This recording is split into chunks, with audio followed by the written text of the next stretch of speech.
আসসালামু আলাইকুম, welcome to sweeties cooking house.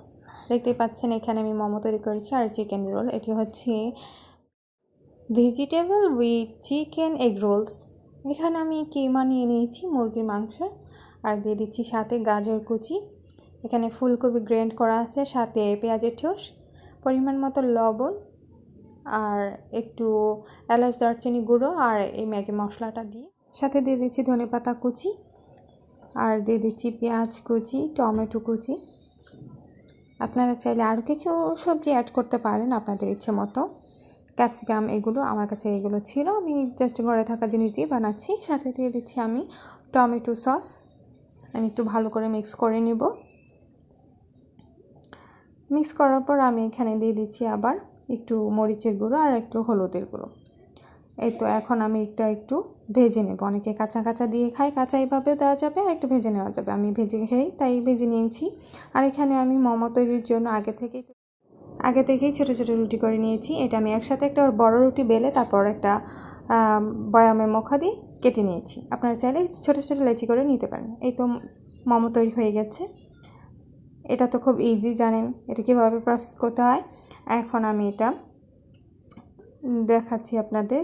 এখানে আমি কিন্তু রেড চিলি সস আর সস নিয়েছি শুধু, আর যে বাকি পড়ছিল তা দিয়ে আমি আরেকটা জিনিস তৈরি করে ফেলবো ভাবছি। বড় একটা রুটি বানিয়ে নিয়েছি, এখন আমি এটার মধ্যে দিয়ে 2টা রোল করে নেব। আর এই রোলগুলো আমি এখন আরেকটা ডিমের মধ্যে একটু চুবিয়ে তারপর তেলে ভেজে নেব। দেখতেই পাচ্ছেন ডিমটা ভালো করে ম্যাশ করে নিতে হবে।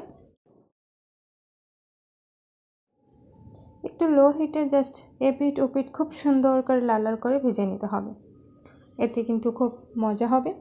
আমি কিন্তু এই রোলগুলো বানিয়ে তারপর একটু ডিপ ফ্রিজে রেখে দিয়েছিলাম, দেন ওইখান থেকে বের করে আমি এখানে ডিমের মধ্যে করে তারপর এই প্যানের মধ্যে দিচ্ছি। এতে কী হবে, রোলগুলো একটু মোচমোচে হবে।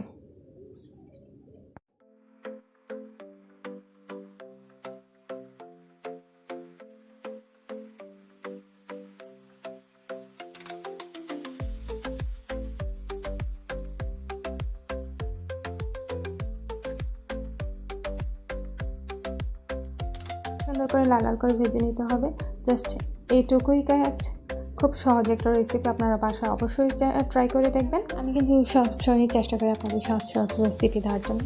অবশ্যই আপনারা আমার পাশে থাকবেন, আর আমার ভিডিওটি ভালো লাগলে সাবস্ক্রাইব করে দেবেন এবং শেয়ার করে দেবেন। লাইক তো অবশ্যই প্লিজ। ধন্যবাদ। ভিডিওটি সম্পূর্ণ দেখবেন, না দেখলে বুঝতে পারবেন না। আশা করি সম্পূর্ণটা দেখবেন। ধন্যবাদ।